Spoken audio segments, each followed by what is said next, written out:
मुळात परिस्थिती अशी आहे की बहुजन विकास आघाडीचे काही लोकप्रतिनिधी हे मान्य करायला तयार नाहीत की वसई आणि नालासोपारामध्ये त्यांचा पराभव झाला आहे. लोकांनी त्यांच्या आमदार पदाच्या उमेदवारांना नाकारलं आहे आणि हाच उल्लेख ज्या वेळेला घोषणाबाजी झाली त्यावेळेला हा उल्लेख झाला की लोकांनी नाकारलं आहे.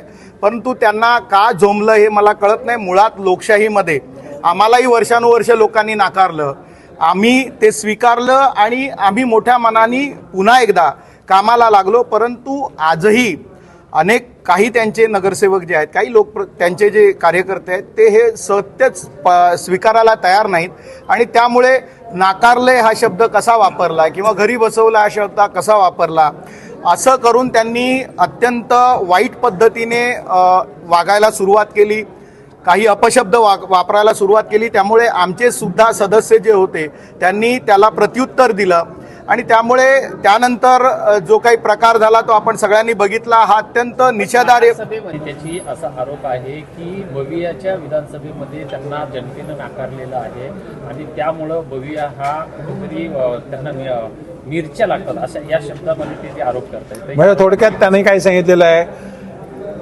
की मतं दिली नाही म्हणजे नाकारला, म्हणजे विधानसभेमध्ये ते म्हणतात तसं नगरपालिका महापालिकेमध्ये काय झालेलं आहे का भाजपला लोकांना कळालेली आहे एकी भूल, ती लोकांनी नाकारली त्यांना आणि ते 115 सीट निवडून आणणार असे वल्गना करत होते.